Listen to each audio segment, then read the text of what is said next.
கிறிஸ்து இயேசுக்குள் அன்பாய் அழைக்கப்பட்ட அன்புக்குரிய சகோதர சகோதரி அனைவருக்கும் நம்ம பிதாவு நாமத்தினால நம்ம ரட்சக மீட்பராக இருக்கிற இயேசு கிறிஸ்து நாமத்தினால இந்த டாபர்னிக்கல் ஸ்டடிக்கு அன்போடு அழைக்கிறோம். கூடியிருக்கிற அனைத்து பரிசுத்தவான்களுக்கு கிருபையும் சமாதானம் உண்டாவுக சொல்லி இந்த கூட்டத்தினை ஜெபத்தில் வழிநடக்கக்கூடிய சகோதரன் ஐயா ஜாக்கோப்னி நம்ம அனைவர் சார்பாங்க அன்போடு அழைக்கிறோம். ஜெபிக்கலாம். வானாதி வானங்களிலே மகா உன்னதங்களிலே வாசம் செய்கிற எங்கள் அன்புள்ள பரிசுத்தமுள்ள பரம தந்தையே, எல்லா கனமும் துதியும் ஸ்தோத்திரங்களும் உமக்கு கிறிஸ்து இயேசு மூலமாக எடுக்கிறோம். அன்பின் தகப்பனே, இந்த நாளை மட்டுமாக நீர் வழிநடத்தியதற்காக உமக்கு நன்றி எடுக்கிறோம். தேவர் இந்த வேலையை கூட நீர் தாமே எங்களுக்கு கொடுத்திருக்கிறீர். தேவர் இந்த வேலையிலே நாங்கள் பார்க்கக்கூடிய தேவர் தேவர் இந்த அருமையான ஆசரிப்பு கூடாதற்கான இந்த சத்தியங்களை நாங்கள் தெளிவாக கேட்டு அதில் உள்ள ஆழமான சத்திய காரியங்களை நாங்கள் எங்கள் வாழ்க்கையிலே கடைபிடிக்கத்தக்கதாக தேவரீர் எங்களுக்கு நல்ல ஞானத்தையும் ஆவியையும் பலத்தையும் தந்து எங்களை வழிநடத்த வேண்டுமாய் கேட்கிறோம். தேவர் இந்த கூட்டத்தை முற்றுமுடி உடைய கருத்தில் ஒப்புக் கொடுக்கிறோம். பேசக்கூடிய தாசரையும் உடைய கருத்தில் ஒப்புக் கொடுக்கிறோம். கேட்கிற ஒவ்வொரு பிள்ளைகளையும் உடைய கருத்தில் ஒப்புக் கொடுக்கிறோம். நீர்தாமே எங்களை முற்றுமுடிய உடைய ஆவியினாலே வழி நடத்த வேண்டுமாய் கூட கெஞ்சுகிறோம் தகப்பனே. இந்த சிறிய மன்றாட்டை எங்களுடைய மீட்பெரும் ரட்சகருமாக இயேசு கிறிஸ்துவின் வழியாக எடுக்கிறோம். எங்கள் ஜெபங்கள் நல்ல தகப்பனே. ஆமேன். Thank you brother.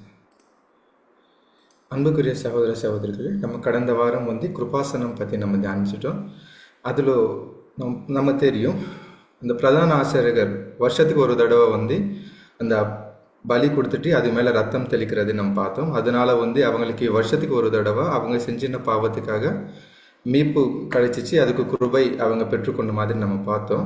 ஸோ அதையே நமக்கும் இருக்கிற நம்ம ஆண்டவராக இருக்கிற இயேசு கிறிஸ்து பிரதான யாச்சகராக இருந்து அவங்க ஒரே தடவை பலி செலுத்தி நமக்கு எல்லாத்துக்கும் ஒரு மீட்பு கொடுத்துருக்காங்க.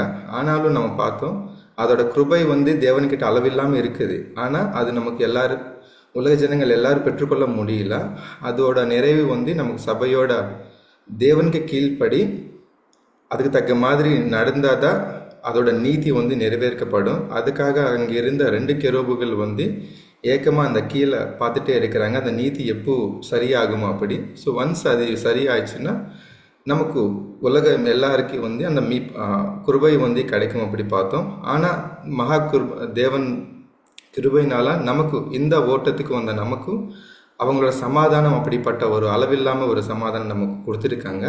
ஸோ இன்னைக்கு ஷெகினா க்ளோரி அந்த வெளிச்சம் பற்றி நம்ம தியானிக்க போகிறோம். அது நமக்கு செய்தி கொடுக்க முடியும் நம்ம கார்த்திகேயன் பிரதர் கோயம்புத்தூர் நம்ம அனைவரும் வந்துவாங்க, அன்போடு அழைக்கிறோம்.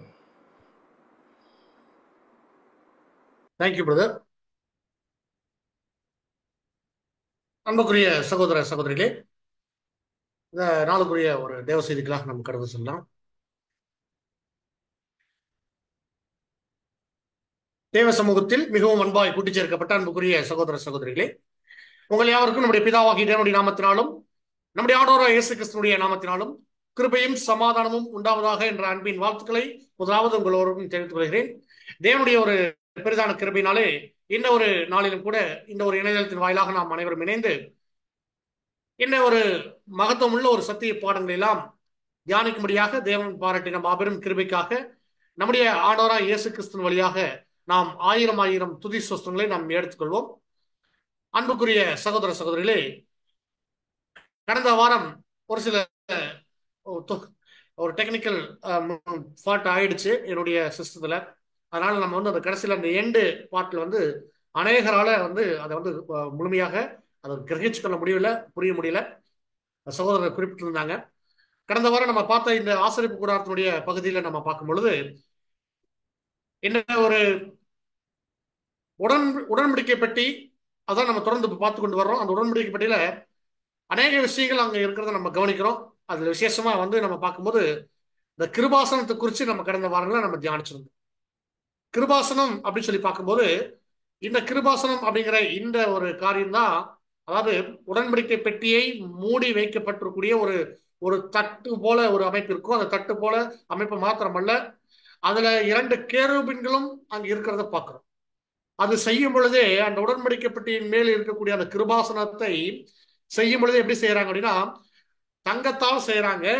தங்கத்தால் ஒரு தகுடு போல செய்து அதுல இருக்கும் வண்ணமாகவே 2 கேருபீன்கள் செய்யறாங்க. இந்த பிக்சர்ல நீங்க பார்த்துட்டு இருக்கிற வண்ணம். அன்பான சகோதர சகோதரிகளே, இந்த கேருபீன்கள் எப்படி அங்க வடிவமைக்கப்பட்டிருக்குன்னா, அந்த தட்டிலிருந்து அதை பிரித்து எடுக்க முடியாத அளவுக்கு அந்த தகட்டோடவே சேர்த்து அடிப்பு வேலையாக செய்து அங்க என்ன பண்ணியிருக்காங்கன்னா செய்திருக்கிறதா. இந்த கிருபாசனம் எதற்கு அடையாளமாக இருக்குது அப்படின்னு சொல்லி பார்க்கும்போது, தேவனுடைய நீதிக்கு அடையாளமாக இருக்கிறத நம்ம பார்க்கணும். எந்த அடிப்படையில் இது தேவனுடைய நீதிக்கு அடையாளமாக இருக்கு அப்படின்னு சொல்லி பார்த்தோம் அப்படின்னா, யூத யுகத்துல இஸ்ரேல் ஜனங்கள் தன்னுடைய பாவங்களை போக்கிக் கொள்வதற்காகவும் பாவங்களை நிவர்த்தி செய்வதற்காக வருடத்திற்கு ஒரு முறை, இயர்லி ஒன்ஸ், பிரதான ஆசாரியன் ஆரோன் என்ன செய்யறாங்க அப்படின்னா, அந்த பலியினுடைய அந்த ரத்தத்தை எடுத்துக்கொண்டு போயிட்டு இந்த கிருபாசனத்துல அங்க தெளிக்கும் பொழுது அவன் ஜனங்களுடைய பாவங்கள் அங்க நிவர்த்தி செய்யப்படுறத நம்ம பார்க்கணும். ஜனங்களுடைய பாவங்கள் மன்னிக்கப்படுறத பார்க்கணும். இப்படியாக தேவனுடைய இரக்கம் யூத யுகத்துல வருடத்துக்கு ஒரு முறை என்ன பண்றாங்கன்னா, இப்படிப்பட்ட அந்த நீதியை நிறைவேற்றி கிருபையை பெற்றுக்கொண்டாங்க. அதே போல சுவிசேஷ யுகத்துல நமக்கு இப்படிப்பட்ட ஒரு நீதி நிறைவேற்றி தேவனுடைய கிருபையை நம்ம பெற்றுக்கொள்ளக்கூடிய ஒரு வாய்ப்பு இருக்கா அப்படின்னு சொன்னா, அங்க நமக்கு இதற்கு இது ஒரு நிழல் தான். பொருளாக இருக்கிறது என்னன்னா, நம்முடைய ஆண்டவராகிய இயேசு கிறிஸ்து செய்த அவருடைய ஒரே பலி, அவருடைய மரணம் எப்படிப்பட்ட பலியாக இருக்குன்னா, கிருபாதார பலியாக இருக்கிறது அப்படின்னா, அதாவது கிருபையை பெற்றுத்தரக்கூடிய தேவனுடைய கிருபையை மனுக்குலத்திற்கு பெற்றுத்தரக்கூடிய பலியாக நம்முடைய ஆண்டவராகிய இயேசு கிறிஸ்துடைய பலி இருக்கின்றத இங்க அடையாளப்படுத்தி நம்ம யோவான்ல நம்ம வாசிச்சோம். அந்த யோவான் வசனம் வாசிக்கும் போது அது கிருபாதார பலி. பாருங்க, நம்முடைய பாவங்களை நிவர்த்தி செய்கிற கிருபாதார பலி அவரே. நம்முடைய பாவங்களை மாத்திரமல்ல, சர்வலோகத்தின் பாவங்களையும் நிவர்த்தி செய்கிற பலியா இருக்கிறார் அப்படின்னு சொல்லி நம்ம பார்த்தோம். அப்ப அங்க கொடுக்கப்பட்ட அந்த மூல வார்த்தையை நீங்க குறிப்பிட்டு எடுத்து வச்சுக்கோங்க. அந்த ஹிராஸ்மாஸ் அப்படின்ற ஒரு வார்த்தை, அது அப்படியே யோவான் 4ஆம் அதிகாரம் 10ஆம் அதிகாரத்திலையும் அங்க கொடுக்கப்பட்டிருக்கிற அந்த கிருபாதார பலி, நம்முடைய ஆண்டவராகிய இயேசு கிறிஸ்துடைய மரணத்தை இப்படியாக அப்போஸ்தலனாகிய யோவான் அங்க குறிப்பிட்டிருக்கிறத நம்ம பார்க்கிறோம். அன்பான சகோதர சகோதரிகளே, ஏன் ஆண்டவராகிய இயேசு கிறிஸ்துடைய மரணம் அங்க கிருபையை பெற்று தரக்கூடிய கிருபாதார பலியாக இருக்கு அப்படின்னு அங்க குறிப்பிடுறதுக்கு என்ன அர்த்தம் அப்படின்னு சொன்னாக்க, அந்த வார்த்தை தான் ரொம்ப முக்கியமானது. இந்த ப்ராபிட்டிசேஷன் அப்படின்ற வார்த்தை இருக்கு இல்லையா, அந்த வார்த்தையினுடைய மூல வார்த்தை கிளாஸ்மாஸ் என்ற வார்த்தையிலிருந்து அங்க மொழிபெயர்க்கப்பட்டிருக்கிறத நம்ம அங்க பார்த்தோம். அதை இன்னொரு இடத்துலையும் கூட, ரோமர்லையும் கூட அதே வார்த்தை அங்க பயன்படுத்தப்பட்டிருக்கிறத பார்க்கணும். அப்ப இந்த வார்த்தை மொழிபெயர்க்கும் பொழுது இப்படி 4 விதமான ஒரு வார்த்தைகளை மொழிபெயர்க்கலாம். அதாவது சாந்தப்படுத்துதல், அமைதிப்படுத்துதல், சினம் தணித்தல், திருப்திப்படுத்துதல் அப்படிங்கிற ஒரு 4 வார்த்தைகள்ல இதை மொழிபெயர்க்கலாம். 4 வார்த்தைகளும் மிகச்சரியாகத்தான் பொருந்தும். அன்பான சகோதரர்களே, யாரை சாந்தப்படுத்துறாங்க, யாரை அமைதிப்படுத்துறாங்க, யாருடைய சினம் தணிக்கிறாங்க, யாரை திருப்திப்படுத்துறாங்க அப்படின்னு சொல்லி பார்க்கும்போது, இது தேவனுடைய கோபத்தை சாந்தப்படுத்தக்கூடிய ஒரு பலியாக அமைகிறது.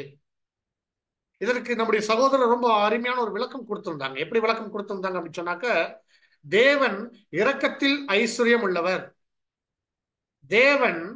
தேவனிடத்துல கிருபை அளவு கடந்து இருக்கு, கடல் போல கிருபை இருக்கு. அப்ப அந்த கிருபையை நாம் பெற்றுக்கொள்ளணும் அப்படின்னா, நீதியை நிறைவேற்றினால் மாத்திரம்தான் நம்ம பெற்றுக்கொள்ள முடியும். அதற்கு அறிவான உதாரணமாக இந்த ஒரு டேம் காரியத்தை குறித்து சொல்லினாங்க.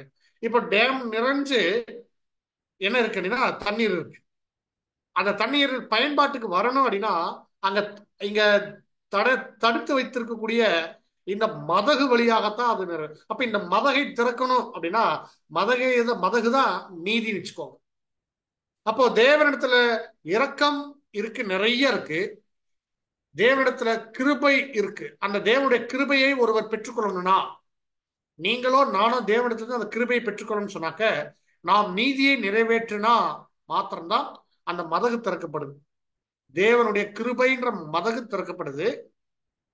அப்போ நம்ம கிருபை பெற்றுக்கொள்ளணும்னா நம்ம செய்ய வேண்டியது நீதியே செய்யணும். அப்ப நாம செய்ய வேண்டிய நீதி என்ன அப்படின்னா, அங்க பழைய ஏற்பாட்டு காலத்துல, அதாவது யூத யுகத்துல இஸ்ரேல் ஜனங்கள் தேவன் சொன்ன அந்த நியாயப்பிரமாணத்தை நிறைவேற்றினாங்க. இன்னைக்கு சுவிசேஷ யுகத்தில் இருக்கக்கூடிய புது சிருஷ்டியில இருக்கக்கூடிய நாம அனைவரும் நிறைவேற்ற வேண்டிய நீதி என்னன்னா பொன்னான பிரமாணம். உன்னை போல் பிறனை நேசி. மற்றவங்களுக்கான ஒரு தேவையை நாம் குறிப்பறிந்து செயல்படுவதுதான் பொன்னான பிரமாணம். எனக்கு எதெல்லாம் பிடிக்குமோ, நான் எதெல்லாம் விரும்பிட்டு இருக்கணும், அதே மாதிரிதானே மற்றவங்க விரும்புவாங்க அப்படின்னு அவங்களுக்காக மற்றவங்களுக்காக சிந்திக்கிறது, மற்றவங்களுக்காக செயல்படுறது தான் பொன்னான பிரமாணம். இப்படிப்பட்ட நீதியே செய்யறது, மற்றவங்களுடைய வழியை உணர்ந்து கொள்வது, மற்றவங்களுடைய தேவையை உணர்வது, இப்படியெல்லாம் ஒவ்வொரு விஷயத்தையும் நம்ம நினைக்கும் பொழுதுதான் அந்த பொன்னான பிரமாணம் நாம் நிறைவேற்றும். அப்படி பொன்னான பிரமாணம் நிறைவேற்றும் போது அது நீதியை நிறைவேற்றுவதாக இருக்கிறது. அப்ப நீதியை நிறைவேற்றும் போது தேவன் நமக்கு கிருபை அளிக்கிறார். தேவனுடைய கிருபை வந்துட்டாலே நமக்கு என்ன வேணும் ஆசீர்வாதம் கிடைக்கும்னா, இந்த பூமிக்குரிய ஆசீர்வாதம் மாத்திரமல்ல, நாம் எதிர்பார்க்கக்கூடிய பரலோகத்துக்குரிய ஆசீர்வாதத்தை நாம் தடையில்லாமல் பெற்றுக்கொள்ள அத்தனை வாய்ப்புகளும் நமக்கு கிடைக்கும். அப்ப தேவனுடைய கிருபை இல்லாம இந்த பூமியில நம்ம ஒரு நாள் ஒரு நிமிஷம் கூட நம்ம ஓட்ட முடியாது இல்லையா? அப்ப அந்த அந்த அந்த மதகு திறந்த அந்த கிருபை நமக்கு வெளியே வரணும் இல்லையா? அப்ப அந்த மதகு உடைஞ்சு வெளியே வரணும்னா, கிருபை வரணும்னா நாம் செய்ய வேண்டிய ஒன்னே ஒண்ணுதான், தேவ நீதியை நிறைவேற்றலாம் இருக்கும். அதுக்கு அருமையான ஒரு பிப்ளிக்கல் எக்ஸாம்பிள், ஆபிரகாம் தன்னுடைய பிள்ளையை பலியாக தேவன் கேட்டார். அந்த பலியை கொடுக்க அவர் துணிஞ்சிட்டார். ஆல்மோஸ்ட் அவர் பலி செலுத்துறதுக்கே போயிட்டார். இதுதான் அருமையான உதாரணம். அவரை நீதியை நிறைவேற்ற துணிந்த பொழுது அது நீதியை நிறைவேற்றினதாகத்தான் அங்க எண்ணப்பட்டுச்சு தேவ சமூகத்துல. அப்ப என்ன பண்ணாங்கன்னா, ஆபிரகாம் கொடுக்க வேண்டிய அந்த கிருபைய, அந்த ஆசீர்வாதத்தை தேவன் கொடுத்தார். அப்ப நம்ம நீதியை நிறைவேற்றி கிருபையை பெற்றுக் கொள்வதுதான் புது சிருஷ்டியினுடைய இந்த ஒரு காரியம் இருக்கு. அதுக்கு எங்க அடையாளமா இருக்குன்னா, அந்த கிருபாசனம், கிருபையின் ஆசனம், அதான் கிருபாசனம். அதுக்கு அருமையான ஒரு கன்க்ளூஷன், ஒரு வசனம் பார்த்திருந்தோம். இந்த காரியங்கள்லாம் நீங்க பார்த்துருக்கிறதுக்கான வாய்ப்பு இல்லை. அது இதோடவே க்ளோஸ் ஆயிடுச்சு. அந்த செஷன் க்ளோஸ் ஆனதுனால நான் உங்களுக்கு ரிப்பீட் பண்ணிடுறேன்.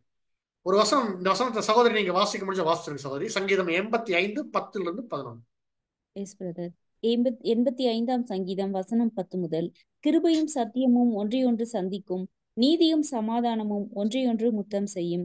சத்தியம் பூமியிலிருந்து முளைக்கும், நீதி வானத்திலிருந்து தாழ பார்க்கும். பாருங்க, இங்க கிருபையும் சத்தியமும் ஒன்றையொன்று சந்திக்கும் அப்படின்றார். நீதியும் சமாதானமும் ஒன்றையொன்று முத்தம் செய்யும் அப்படின்றார். இங்க நம்ம கவனிக்க வேண்டிய விஷயம் என்னன்னா, சத்தியம் பூமியிலிருந்து முளைக்குது. சத்தியம் சொல்றது இங்க நீதி. ஓகேவா? நீதி கீழே இருந்து வருது. தேவன் அங்கிருந்து அந்த ஆசீர்வாதத்தை தயாரா வச்சிருக்கிறார். ஓகேங்களா? அதான் கிருபையும் சத்தியமும் ஒன்றையொன்று சந்திக்குது. எந்த அடிப்படையிலன்னா, அங்க கிருபை தேவனிடத்தில் வருது, சத்தியம் நாம் நிறைவேற்ற வேண்டிய நீதி, அதான் சமாதானம், அதன் மூலம் கிடைக்கிற விஷயம்.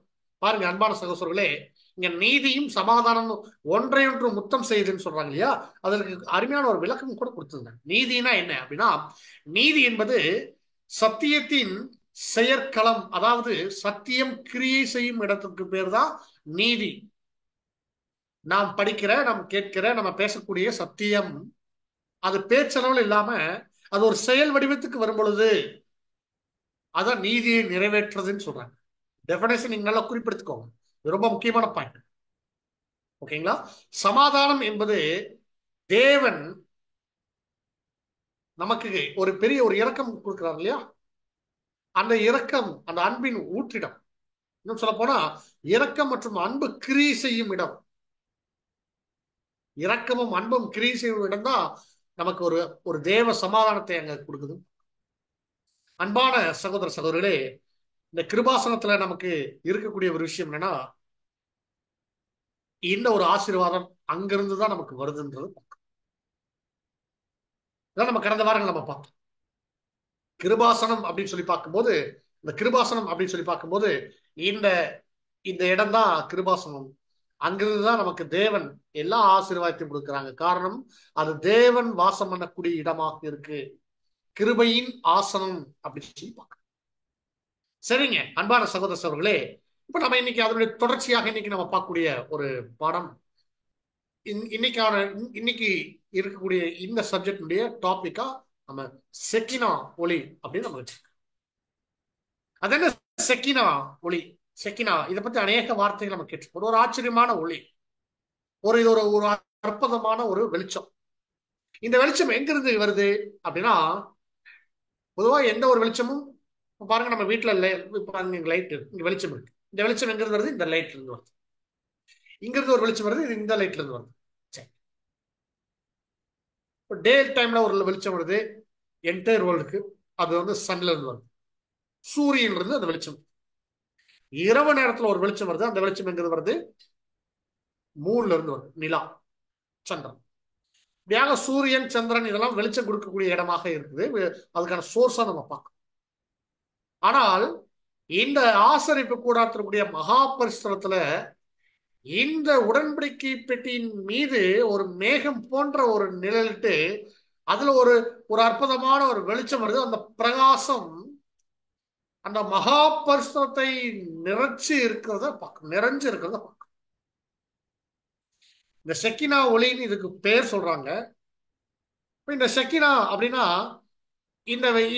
இந்த வார்த்தை எங்காவது பைபிள் இடம்பெற்றிருக்குதா அப்படின்னா, செக்கினா ஒளின்னு சொல்லியோ செக்கினா லைட் அப்படின்னு சொல்லியோ நம்முடைய வேதாகமத்துல எங்கும் குறிப்பிடப்படவில்லை, எங்கேயுமே இல்லை. சரி, எப்படி இந்த வார்த்தை நம்முடைய கிறிஸ்தவர்கள் மத்தியிலையோ விசேஷமா யூதர்கள் மத்தியிலையும் இந்த வார்த்தை எப்படி வந்துச்சு அப்படின்னா, ஒரு பைபிள் இருக்குங்க. ஒன்னு டால்மாட் அப்படின்றது, ஒன்னு டார்கம்ஸ் அப்படின்ற இது Aramaic Bible. Aramaic English Bible சொல்றோம், தமிழ் அப்படின்னு சொல்றோம், கன்னடா, தெலுங்கு, மலையாளம் இந்த மாதிரி பைபிள்ல சொல்றோம் இல்லையா?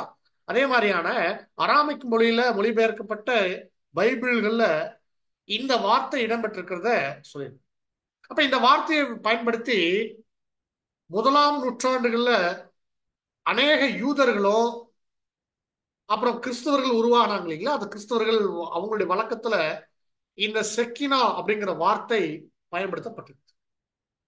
அப்ப இந்த செக்கினா அப்படின்ற ஒரு வெளிச்சம், செக்கினா என்ற ஒளி, அது ஒரு அதிசயமான ஒரு ஒளியாகவும் அது ஒரு மேகத்திலிருந்து வரக்கூடிய ஒரு ஒளியாக இருக்கிறதாக நம்ம பார்க்கிறோம்.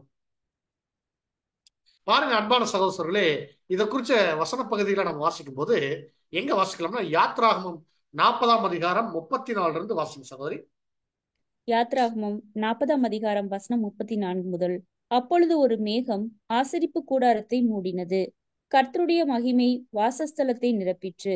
மேகம் அதின் மேல் தங்கி கர்த்தருடைய மகிமை வாசஸ்தலத்தை நிரப்பினதினால் மோசே ஆசரிப்பு கூடாரத்துக்குள் பிரவேசிக்க கூடாமல் இருந்தது. வாசஸ்தலத்திலிருந்து மேகம் மேலே எழும்பும்போது இஸ்ரவேல் புத்திரர் பிரயாணம் பண்ண புறப்படுவார்கள். மேகம் எழும்பாதிருந்தால் அது எழும்பும் நாள் வரைக்கும் பிரயாணம் பண்ணாதிருப்பார்கள். பாருங்க அன்பான சகோதர சகோதரிகளே, இப்ப நம்முடைய அன்பு சகோதரி வாசி இந்த ஒரு வசன பகுதியிலிருந்து நம்ம புரிஞ்சுக்கணும்னா, ஒரு மேகம் போன்ற ஒரு விஷயம், மேக ஸ்தம்பம் அதான் சொல்றாங்க. அது ஒரே ஒரு விஷயம் தான், ஆசரிப்பு கூடாரத்துக்கு மேல அது நிழலிட்டு இருக்கு எப்பொழுதுமே. அது பகல் நேரத்துல மேகஸ்தம்பமாகவும் இரவு நேரத்துல அக்னி ஸ்தம்பமாகவும் அதேதான் இருக்கு. அப்படியாக ஜனங்களை பாதுகாத்து கொண்டு வந்திருக்கு. அது மாத்திரமல்ல, அந்த மேகஸ்தம்பம் ஒரே இடத்துல இருந்தா தேவன் அங்க என்ன பண்ணிட்டார்? பாளையம் இறங்கிட்டார், அங்கதான் இருக்கிறார். தேவனுடைய மகிமை அங்க வாசம் பண்ணி கொண்டிருக்குது அப்படின்னு நம்ம புரிஞ்சுக்கணும். இப்ப தேவனுடைய வாசஸ்தலமாக அந்த ஆசரிப்பு கூடாரம் இருக்கிறதுனால அந்த மகா பரிசுத்தத்துல தேவன் இறங்கிட்டார் அப்படின்னு அவங்க புரிஞ்சுக்கணும். அடுத்தது, அப்படியே அந்த மேகஸ்தம்பம் அப்படியே அந்த மேகம் அப்படியே கிளம்பும் போது, அப்படியே இப்ப நகரும் பொழுது இங்க பாளையமும் புறப்படணும். ஏன்னா தேவன் அங்கிருந்து அப்படி என்ன பண்ற புறப்பட்டார்னு அர்த்தம். அப்போ அந்த மேகம் எழும்பி புறப்படும் பொழுது கூட இந்த பாளையமும் புறப்பட்டு போகிறத பார்க்கணும். அப்ப நம்ம என்ன புரிஞ்சுக்கிறோம் அப்படின்னா, இந்த மேகம் தான் அந்த செக்கினா ஒளியா அப்படின்னா இதைத்தான் சொல்றாங்க, செக்கினா ஒளின்னு சொல்றாங்க. அப்ப இது எங்கதான் இருக்குது, வெளிச்சமாக இருக்கு அப்படின்னா, மகா பரிசுத்தத்துக்குள்ள ஒரு ஒரு பெரிய ஒரு இருட்டு இருக்கும். அந்த இருட்டை ஒரு எல்லளவு கூட அந்த இருட்டு தெரியாத அளவுக்கு எல்லா இடத்துலையும் பிரகாசிக்கக்கூடிய ஒளி தரக்கூடிய ஒரு ஒரு ஒரு ஒரு மேகமாக அங்க இருக்கு. இப்ப தேவன் இந்த வெளிச்சத்துலதான் வெளிப்படுறார். இப்ப மோசே சீனாய் மலையில என்ன பண்றாருன்னா, தேவனை பார்க்க முடிஞ்சதானா? பார்க்கவே முடியல. அங்க ஒரு வெளிச்சத்தை தான் பார்த்த மாதிரி சொல்லும். இப்ப அவர் கேட்டுக்கிறார். எப்படி கேட்கிறாருன்னா, நான் உங்களை பார்க்கணுமே அப்படின்னு கேட்கும்போது, என்னுடைய முகத்துல நீ பார்க்க முடியாது, பார்த்தா நீ இறந்துருவ. நான் கடந்து போற வரைக்கும் நீ இந்த கண்மலை இல்ல அப்படியே நீ அப்படியே அங்க மறைஞ்சு இரு, மறைவிலேயே இரு. நான் போகும் பொழுது என்னுடைய பின்பக்கத்தை உனக்கு காட்டுற, நீ பார்த்துக்கலாம் அப்படின்னு. எல்லாம் நம்ம பார்க்கும்போது இதனுடைய தேவனுடைய வல்லமையை நம்ம படிக்கும்போது உணர்த்த முடியுது. இப்போ தேவன் என்னவா இருக்காருன்னா, ஒட்டுமொத்த மனுக்குலத்திற்கும் தன்னை மறைச்சே இருக்கார். தேவன் எப்பொழுதுமே தன்னை மறைச்சு கொண்டே இருக்கிறார். அது அவருடைய முக்கியமான ஒரு விஷயமாக நம்ம பார்க்கணும். வசனம் வாசிக்கலாம் பாருங்க. ஏசாயா 45:15. இஸ்ரவேலின் தேவனும் இரட்சகருமாகிய நீர் மெய்யாக உம்மை மறைத்து கொண்டிருக்கிற தேவனாய் இருக்கிறீர். நீர் மெய்யாகவே உம்மை மறைத்துக் கொண்டிருக்கிற தேவனாய் இருக்கிறீர் அப்படின்னா, அப்போ தேவன் எப்பொழுதுமே மறைத்துக் கொண்டிருக்கிறார். ஏன் அப்படின்னா, ஒருவேளை தேவனை யாராவது தரிசிச்சாங்கன்னா அவங்க மறிக்க வேண்டிய சூழ்நிலை ஏற்படும். அதான் யாத்திராகம் 33:20 பார்க்கணும். மோசேட்ட சொன்னாங்க, நீ என் முகத்தை காண மாட்டாய், ஒரு மனுஷனும் என்னை கண்டு உயிரோடு இருக்க கூடாது அப்படின்னு சொல்ற. அப்ப யாராவது தேவனுடைய சாயலையோ ரூபத்தையோ தேவனை தரிசிக்கணும் அப்படிங்கிற ஒரு விஷயத்த முகத்தை பார்த்துட்டா அங்க மரணம் சம்பவிக்கிறதுனால, அப்ப தேவன் என்ன பண்றாருன்னா, அவர் தன்னை மறைச்சு கொண்டு இருக்கிறத நம்ம. சரி, இப்போ தேவன் தன்னை மறைச்சு கொண்டு இருக்கிறார் அப்படின்னா மறைவாகவே இருக்கிறார். இப்போ ஒரு ஆவியின் ஜீவிகளை ஒரு மனித ஜீவிகள் பார்க்க முடியுமா அப்படின்னா பார்க்க முடியும். ஏன்னா ஆவிக்குரிய சரீரம், ஸ்பிரிட் நேச்சர், ஆவியின் சரீரத்தை அது கண்ணுக்கு புலப்படாத ஒரு சரீரம், கண்ணுக்கு புறப்படாத தன்மை. ஒருவேளை இப்ப இந்த இடத்துல ஏதாவது ஒரு ஆவின் ஜீவிகள், ஒரு தூதர்களா இல்ல பாவம் செய்த தூதர்கள் யாராவது ஒருத்தர் இங்க இருக்கிறாங்கன்னா அவங்க நம்ம பார்க்க முடியுமானா கண்டிப்பா பார்க்க முடியாது. ஒருவேளை அவர்கள் நமக்கு வெளிப்படணும்னா அவர்கள் ஒரு உருவம் எடுத்துதான் நமக்கு காட்ட முடியும். இப்போ ஒரு தூதர்கள் வர்றாங்க, தூதர்கள் ஒரு ஆவியின் சரீரத்தில் உள்ளவர்கள், ஆவியின் ஜீவிகள். ஆபிரகாம் இடத்துல பேசணும், நோவாட்ட பேசணும், ஆதாம்கிட்ட பேசணும் அப்படின்னு இந்த பூமிக்கு வந்தாக்க அவங்க என்ன பண்றாங்கன்னா ஒரு உருவம் எடுக்கிறாங்க. ஆபிரகாம்கிட்ட பேசும் பொழுது அந்த மனுஷ உருவமாகவே அவங்க எடுத்து பேசுறாங்க. அப்ப மனுஷனுடைய சரீரத்தை எடுத்து ஒரு மனுஷனை போலவே அவர் முன்னாடி தோன்றி அவங்களோட சம்பாஷிக்கிற விஷயங்கள் பார்க்க. அப்ப தேவன் மனுஷனோடு பேசணும். இப்ப மோசே கூட பேசணும்னு வச்சுக்கோங்களேன். அப்ப அவர் அங்க என்னவா பண்றார், என்ன ஒரு உருவத்தை எடுக்கிறார் அப்படின்னா அவர் ஒளியாகவே அங்க காட்சி கொடுக்கிறார். அந்த ஒளி மிகவும் பிரகாசிக்கிற ஒளி. இப்ப ஆரோன் வருடத்துக்கு ஒரு முறை போகும்பொழுது அங்க அவர் என்ன பண்றாருன்னா தேவனை நேரடியாக பார்க்க முடியாது. ஆனால் அந்த ஒளி, தேவன் அங்க ஒளியாக இருக்கிறார். தேவன் ஒளியாக இருக்கும் பொழுது அந்த ஒளியை தரிசிக்கிறார். அந்த ஒளியை தரிசிக்கும் பொழுது அந்த ஒளி அவருக்கு என்னவாக அவர் கிரகிக்கிறார்னா தேவனை தரிசித்ததை போல கிரகிக்கிறார். அதனால நம்ம வசனம் எப்படி பார்க்கிறோம் அப்படின்னா, தேவனை ஒருவனும் ஒரு காலம் கண்டதில்லை. அவருடைய ஒரே பேரான குமாரனா இருக்கக்கூடிய நம்முடைய ஆண்டவராய் இயேசு கிறிஸ்துவே தேவனை வெளிப்படுத்துகிறார். அப்போ கிறிஸ்து இந்த பூமியிலிருந்து தேவனை பிரதிபலிக்கணும். அப்ப கிறிஸ்துவ அங்க தன்னை எப்படிதான் சொல்றாருன்னா தேவன் ஒளியா இருக்கிறார், அவர்கள் எல்லோரும் இருள் இல்லை.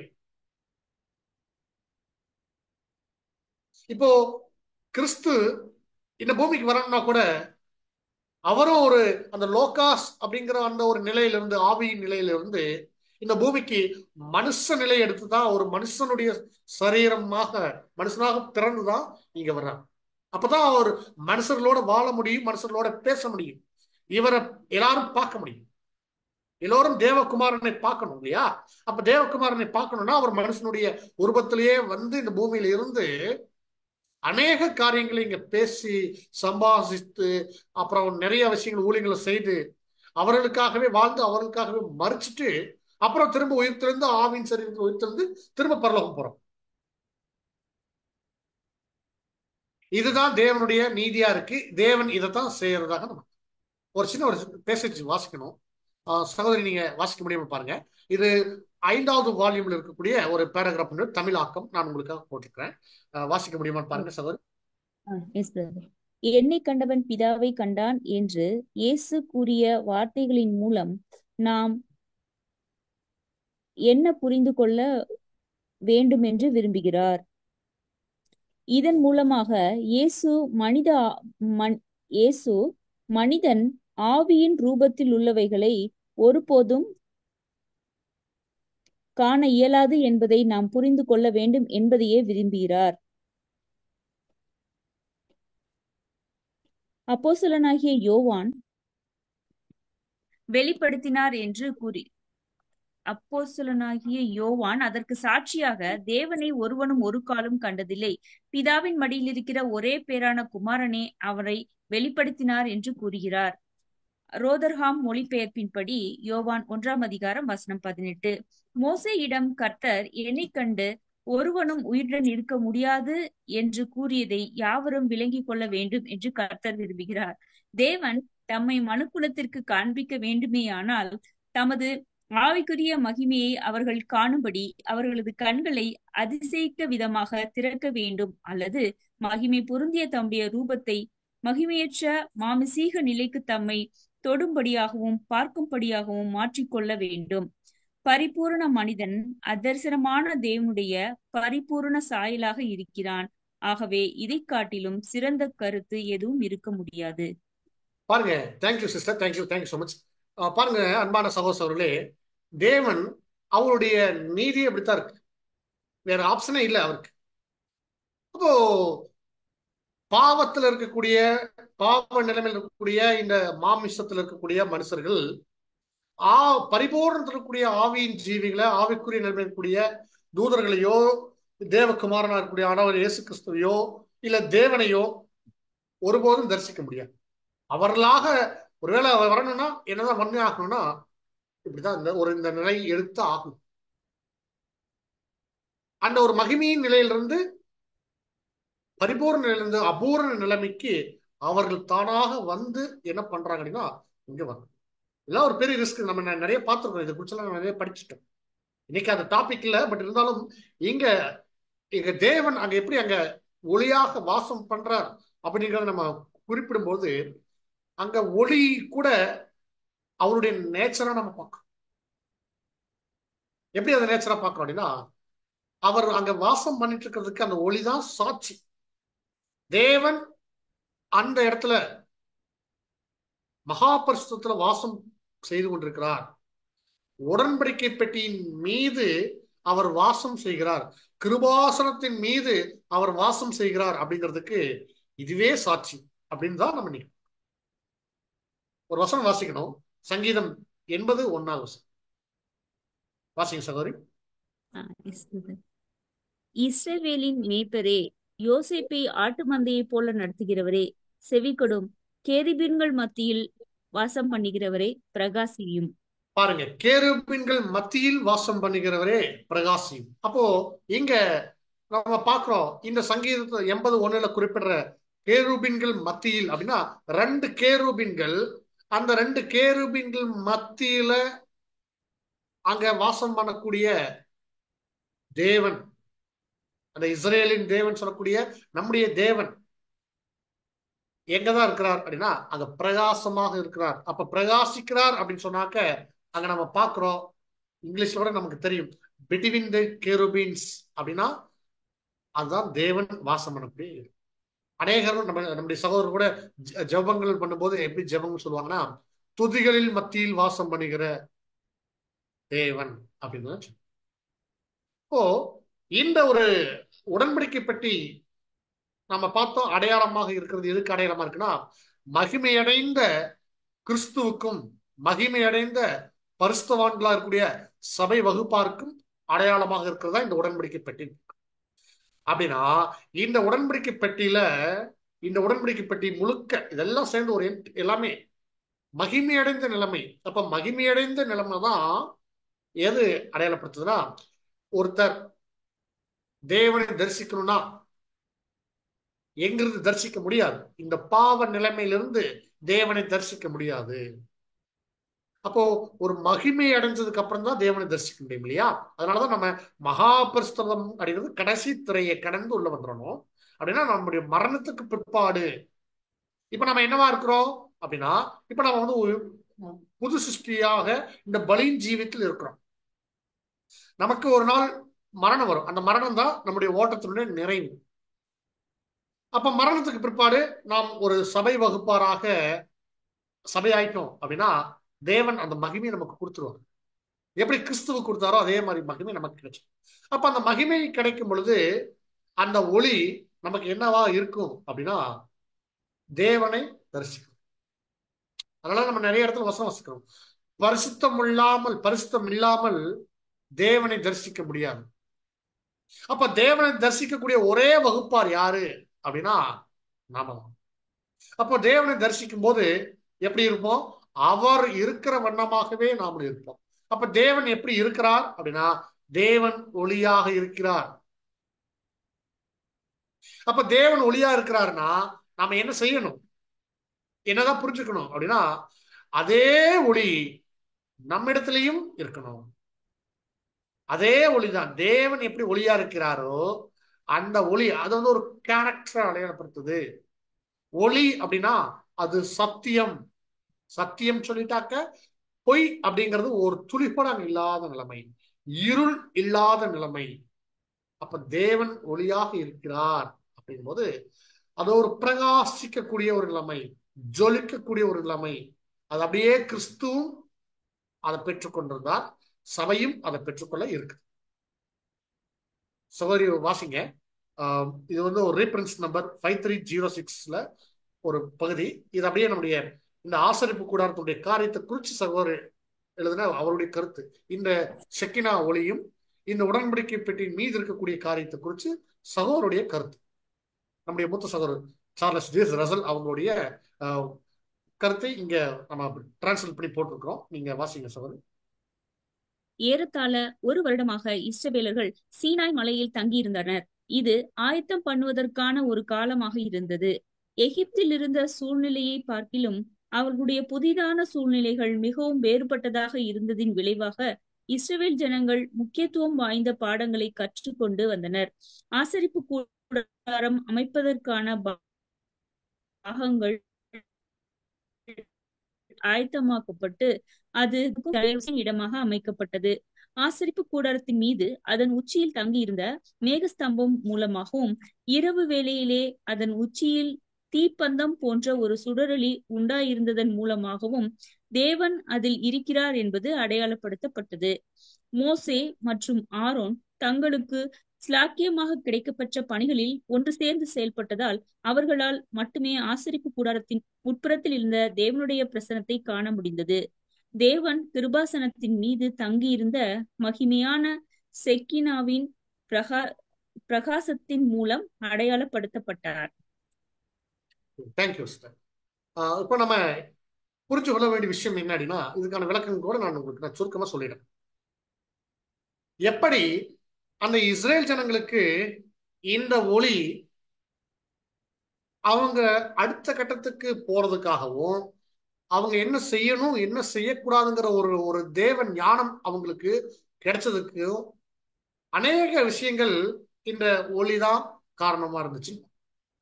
அவங்களுக்கு இந்த ஒளி ஒரு வழிகாட்டியாக இருந்துச்சு. இந்த ஒளிதான் அவங்களுக்கு ஒரு பாதுகாப்பாக இருந்துச்சு. இந்த ஒளிதான் அடுத்து அவங்க என்ன செய்யணுங்கிறத சுட்டி காட்டக்கூடிய ஒரு விஷயமாக இருந்துச்சு. இது ரொம்ப ஒரு முக்கியத்துவம் வாய்ந்ததா இருந்துச்சு. அதே மாதிரிதான் இன்னைக்கும் இந்த ஒளி நமக்கு எப்படி இருக்குன்னா சத்திய வெளிச்சமாக இருக்கு புது சிருஷ்டிகளுக்கு. இந்த சத்திய வெளிச்சம் தான் நமக்கு நாம் இன்னைக்கு நம்ம என்ன செஞ்சுட்டு இருக்கிறோம், நாளைக்கு என்ன செய்யணும், நம்முடைய வாழ்க்கை எப்படி திட்டமிடணும் அப்படின்னு நமக்கு ஒரு பெரிய ஒரு வழிகாட்டியாக இருக்க வேண்டியது இந்த சத்தியம். நாம் பெற்றுக்கொண்ட இந்த சத்தியம், இந்த ஒரு மகத்துவமுள்ள ஒரு சத்தியம் தான் நாம் அடுத்த கட்டத்துக்கு நகர்றதுக்கு, நம்மை உயர்த்துறதுக்கு இது பயன்படும்.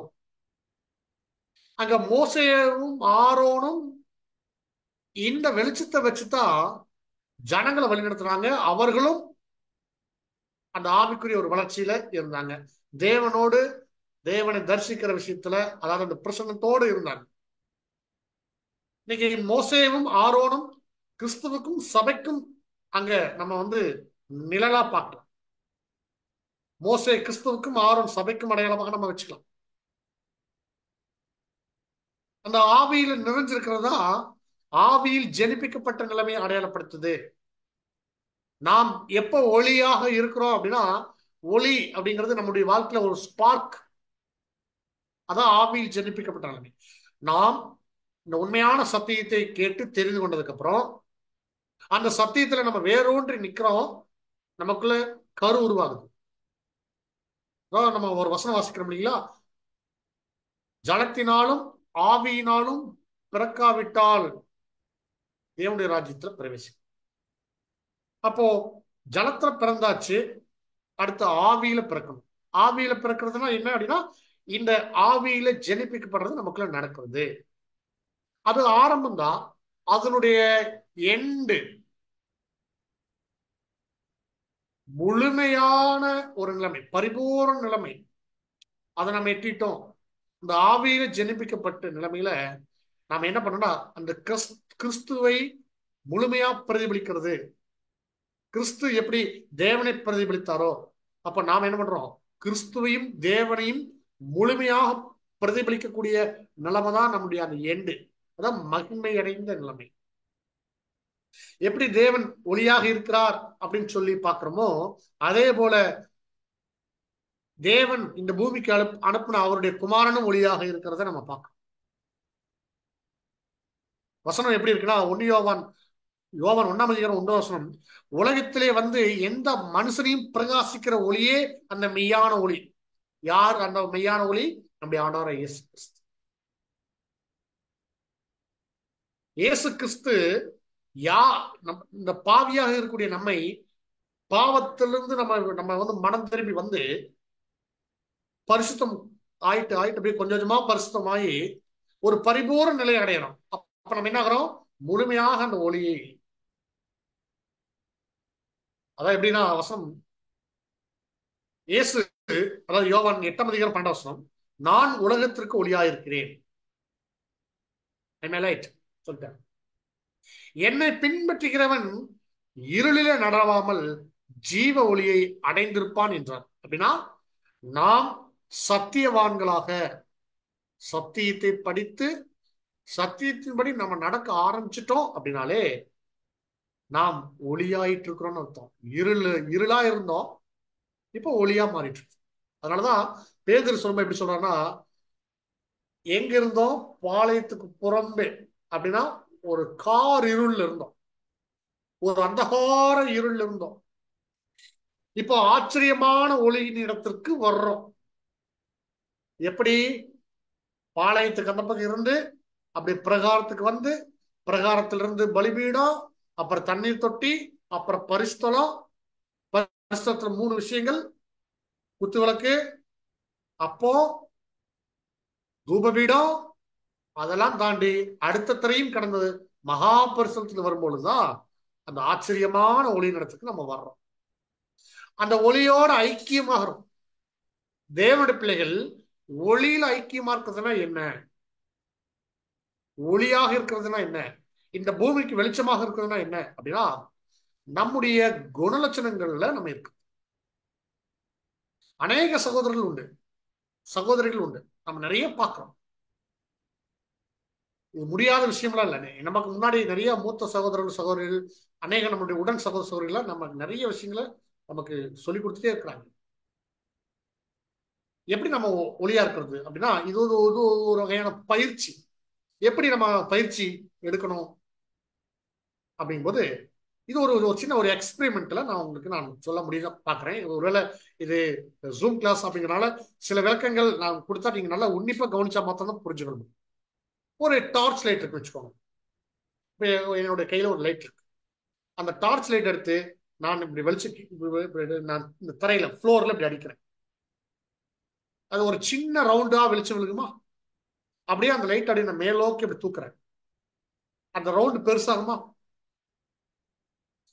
வெளிச்சம் மேல் நோக்கி போக போக போக போக அப்படியே என்ன ஆகுது?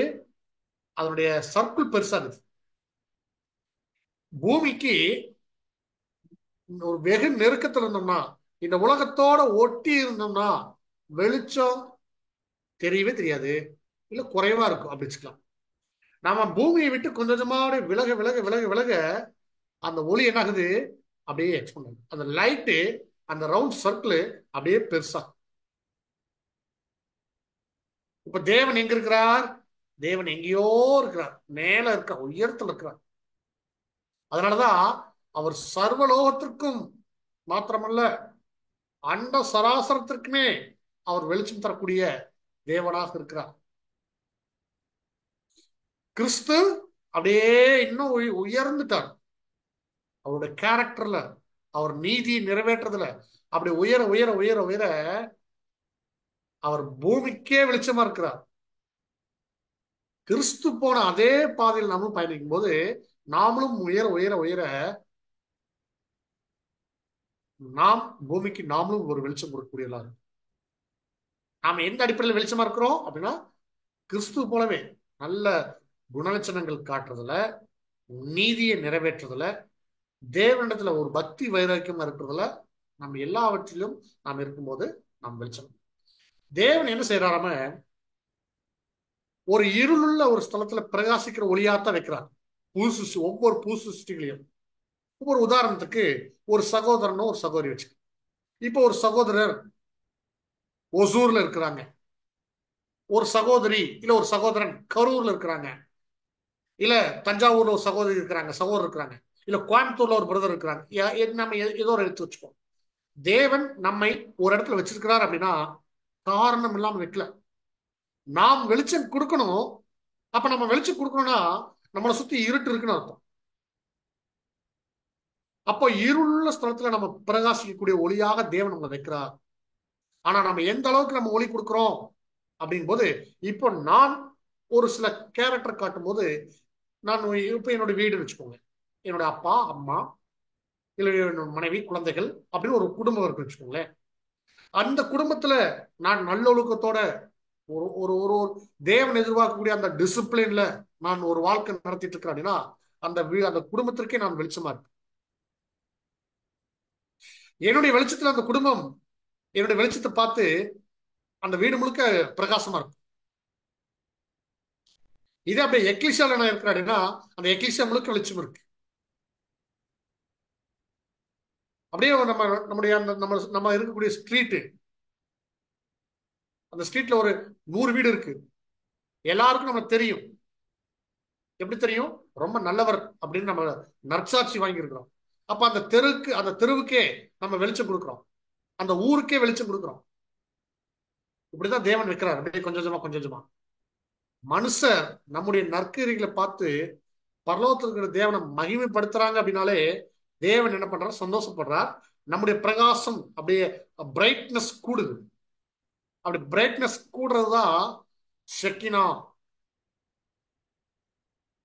அன்பான சகோதரர்களே, தேவன் ஒளியாக இருந்து கேருபீன்கள் மத்தியில இருந்து அங்க வாசம் பண்றதுக்கான அடையாளம் என்ன அப்படின்னா, தேவன் ஒளியாக இருந்து வாசம் பண்றது. கிறிஸ்து அங்கதான் இருக்கிறார். தேவன் இருக்கிற இடத்துல இருக்கிறார். நாமும் அங்கதான் அப்படிதான் இருப்போம்.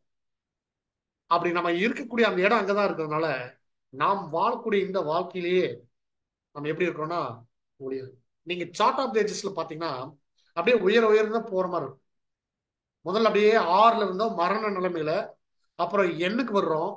எண்ல இருந்து அப்படியே எம் புதுசிஷ்ட நிலைமை, என் மனுஷ நிலைமை, அப்புறம் எம் புதுசிஷ்ட நிலைமை, அப்புறம் எல் தூதர் நிலைமை, அப்புறம் கே மகிமையடைந்த தேவனும் கிறிஸ்துவும் சபை அங்க இருக்கக்கூடிய அந்த நிலைமை, பரலோகத்தினுடைய நிலைமை. புரியுதுங்களா அன்பான சகோதரர்களே?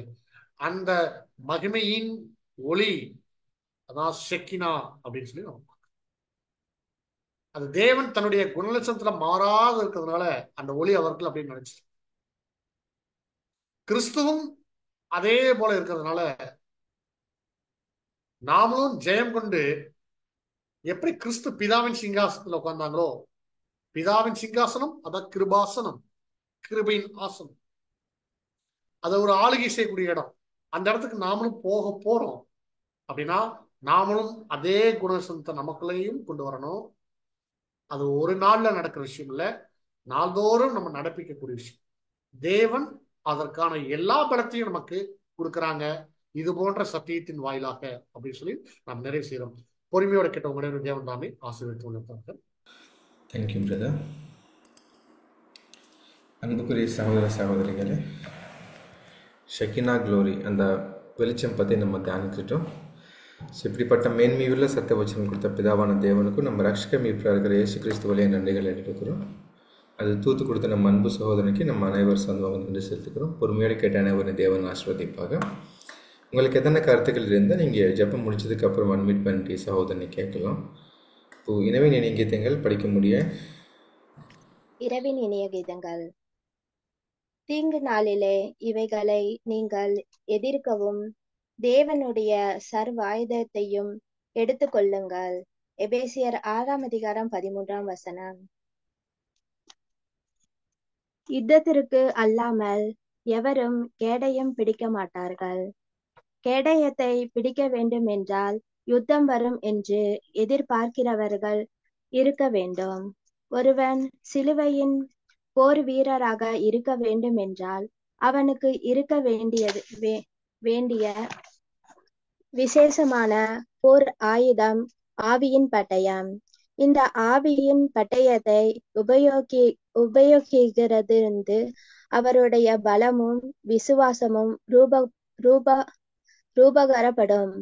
சகோதரர்கள் ஒவ்வொருவரும் மகா பரிசுத்தமான விசுவாசத்தின் மேல் உறுதிப்படுத்தி கொண்டு. யூதா 20. விசுவாசத்தின் நல்ல போராட்டத்தை போராடி சத்தியத்திற்கும் கர்த்தருக்கும் தங்களது விசுவாசத்தை காண்பிக்க வேண்டும். 1 தீமோத்தேயர் 6:12. இப்பிரபஞ்சத்தின் இருண்ட வழிகளில் சிக்கிக் கொண்டவர்கள் புதிய சிருஷ்டியின் புதிய ஒழுங்குக்குள் வர தகுதி அற்றவர்களாக போய்விடுகிறார்கள். வர இருக்கின்ற மகிமையின் ராஜ்யத்தில் கிறிஸ்துவோடு கூட சுதந்திரராக வர முடியாது. எனவே நாம் தள்ளுண்டு போகாமல் இருக்க ஆவியின் பட்டயத்தை எடுத்துக்கொண்டு விசுவாசத்தோடும் மன உறுதியோடும் நம்முடைய பலம் அல்ல தேவ பலம் என்று ரூபகரப்படுத்தும் வழிகளில் நிலை நிற்க ஜெபிப்போமாக. ஆமேன். நம்ம அனைவரும் கண்கள் மூடி ஜெபிக்கலாம். மகா கிருபையும் இரக்கம் இருந்தீங்க அன்பின் பிதாவே. அப்பா, உங்களுக்கு எல்லா துதி கனம் ரட்சக மீட்பராக இருக்கிற இயேசு கிறிஸ்து நாமத்தினால் இருக்கிறோம். அப்பா, நீங்கள் கொடுத்த இந்த அருமையான நேரத்துக்காக உங்களுக்கே நன்றி செலுத்துக்கிறோம். அப்பா, சகோதர சகோதரிகள் இந்த ஜூம் வழியாக காண செய்த கிருபைக்காக உங்களுக்கே நன்றி செலுத்துக்கிறோம். அப்பா, இன்னைக்கு ஷெக்கினா க்ளோரி அப்படிப்பட்ட அந்த வெளிச்சம் பற்றி தியானிக்கிறதுக்கு எங்களுக்கு கொடுத்த இந்த ஸ்லாகத்துக்காக உங்களுக்கே நன்றி செலுத்துக்கிறோம். அப்பா, நாங்களை கேட்க மறக்காமல் எப்போ அது எல்லாமே ஹிருதயத்தில் எழுதி அதுக்கு தக்க மாதிரி உங்கள் சத்திய வச்சங்களுக்கு கீழ்ப்படி நாங்களும் நடக்க எங்களோட கிரியங்கள் பார்த்து உங்களுக்கு எல்லா துதிகனம் எடுக்கும் மாதிரி எங்களுக்கு வேணி சக்தி பலன் உங்களோட பரிசுத்த ஆவினால் அளவில்லாமல் கொடுத்து நீங்கள் வழிநடக்க முடிய வேண்டி விழிக்கிறோம். அப்பா, பேசின தாசனும் கூடியிருக்கிற அனைத்து பரிசுத்தவாங்களும் உங்கள் கருத்தில் ஒப்பு கொடுக்குறோம். அப்பா, மீண்டும் நாங்கள் எல்லாரும் ஒன்றாக கூடி உங்கள் சத்திய வச்சங்கள் தியானிக்க படிக்க அதுக்கு தக்க மாதிரி நடக்க எங்களுக்கு உதவி செய்ய முடியாது வேண்டி விழிக்கிறோம். அப்பா, கேட்டது கேட்ட மறக்கிற அனைத்து காரியங்கள் உங்கள் பாதத்தில் ஒப்படுத்தி இந்த சிறு ஜெபம் உங்கள் ரட்சக மீட்பராக இருக்கிற இயேசு கிறிஸ்து நாமத்தினால் எடுக்கிறோம் எங்கள் ஜீவனுள்ள நல்ல பிதாவே. ஆமென். Thank you, Karthikeyan brother. Brother, ஒரு கேள்வி பிரதர், பட் இது ரிலேட்டடா இருக்குமா இல்ல தெரியல. சொல்லுங்க பிரதர், கேளுங்க பிரதர். இப்போ சபை பத்தி நம்ம கடைசியா நீங்க சொல்லியிருக்குதாங்கண்ணா, நான் ஜெயம் பெற்றுக்கொண்டு இயேசு கிறிஸ்து எப்படி பிதாவோட சிம்ஹாசனத்துல உட்கார்ந்து இருக்காங்களோ அப்படியே நமக்கு அந்த அழைப்பு நமக்கு வந்துச்சு. இப்போ கரெக்ட் தானா? ஆமாங்க. இப்போ ஆல்ரெடி அவங்க 2வது வருகையில வந்திருக்காங்க. ஸோ அப்படின்னா இப்போ பரலோகத்துல அவங்க இல்லை அப்படிதான் நம்ம பார்க்குறோம். ஸோ இந்த 1000 இயர்ஸுக்குள்ள அவங்க கிறிஸ்து சபை இங்க தானே வேலை செய்கிறது அப்படின்னு நம்ம புரிஞ்சுக்கணுங்க. அது எப்படி நம்ம புரிஞ்சுக்கணும்? பிரதர், இப்போ வந்துங்க 1,44,000 பேரும் நிறைவடைய, அந்த இலக்கம் நிறைவடைய வரைக்கும் அவங்க பரலோகம் போறதில்லை. பரலோகம் போறதில்லைன்னா என்ன அர்த்தம் அப்படின்னா, தேவனை போய் தரிசிக்கிறது இல்லை. ஆனால் அவங்க என்ன சாயல் பெற்றுறாங்க அப்படின்னா, கிறிஸ்துவின் சாயல் பெற்று முழுமை அடைஞ்சிடறாங்க. அவங்க உயிர் தள்ளும் பொழுதே ஆவிக்குரிய சரீரத்தில் தான் உயிர் தள்ளுறாங்க. அப்போ அந்த அந்த அவங்களுக்கான அந்த மகிமை, அந்த பவர் இருக்கு இல்லையா, ஆவிக்குரிய சரீரத்துக்காக உரித்தான பவர் கிடைக்குது இல்லைங்களா? ஓகே, அந்த நிலை பெற்றுக்கொள்றாங்க. ஆனா தேவன் கிட்ட இப்பவே போறது இல்ல. 1000 இயர்ஸ் அந்த இலக்கம் முழுமை அடைஞ்சதுக்கு அப்புறம் தான் என்ன பண்றாங்கன்னா, கிறிஸ்து அந்த ஒட்டுமொத்த சபை அங்க என்ன பண்றாங்க அப்படின்னா தேவ சமூகத்துல போய் இருக்கிறாங்க. அது 1000 வருடத்தினுடைய இறுதியில நம்ம இந்த லிட்டில் சீசன்லாம் முடிச்சதுக்கு அப்புறம் தேவனுடைய ராஜ்யம் முழுமையா அங்க பூமியில ஸ்தாபிக்கப்படும் இல்லைங்களா? அதாவது சதா காலம், யுகாயுகம் பத்தி பேசுறேன். அந்த யுகாயுகத்துலதான் எப்படி இருப்பாங்க அப்படின்னா, தேவன் இருக்கிற அந்த ஒரு நிலையில அவங்க சதா காலமும் இருக்கிறது, அந்த அழியாமையில அப்படி எப்பவுமே இருப்பாங்க. அங்கிருந்து அந்த இது கவுண்ட் ஆயிக்கும் அவங்களுக்கு. சரி, ஓகே பிரதர், தேங்க்யூ. அன்புக்குரிய சகோதர சகோதரிகளை, உங்களுக்கு ஏதாவது கருத்துக்கள் இருந்தா கேட்கலாம், இல்லைன்னா நம்ம நிறைவே செய்யலாம். இன்னொரு பாயிண்ட் நான் சொல்லிடுறேன். இந்த ஷெக்கினா லைட்ன்னு இருக்கிறது அந்த வார்த்தை இருக்கு இல்லைங்களா, அந்த வார்த்தை பைபிள் எங்கேயும் இல்லை அப்படின்னு சொல்லும்போது, பைபிள் நம்ம சொல்றது ஏன்னா நம்ம அங்கீகரிக்கப்பட்ட பைபிளா நம்ம யூஸ் பண்ணிட்டு இருக்கிற பைபிள்ஸ் தான் நம்ம பாக்குறோம். சில டிரான்ஸ்லேஷன்ல அந்த செக்குலர் லைட்னு போட்டிருக்கிறாங்க. இப்ப புதுசா வர்ற டிரான்ஸ்லேஷன்லாம் இருக்கு. நாம பாக்குற பைபிள்ல அது இல்லைன்றதுனாலதான் அந்த பைபிள்ல அந்த வார்த்தை எங்கேயுமே குறிப்பிடப்படலைன்னு நம்ம சொல்றோம். அந்த செக்கினான்ற வேர்டு குறிப்பிடப்படல. அது ஆக்சுவலா ஹராமிக் வேர்டு தான் சொல்லியிருக்காங்க. அதை நீங்க தவறா புரிஞ்சுக்க வேண்டாம். பைபிள் எங்கேயுமே கொடுக்கல அப்படின்னா அந்த செக்கினான்ற வார்த்தை கொடுக்கப்படல. ஓகேங்களா? தேங்க்யூ. Okay, thank you. தேவ கிருபையா இருந்து நம்ம அனைவரும் வரப்போற புதன்கிழமை திரும்பி சந்திக்கலாம். Thank you brothers and sisters.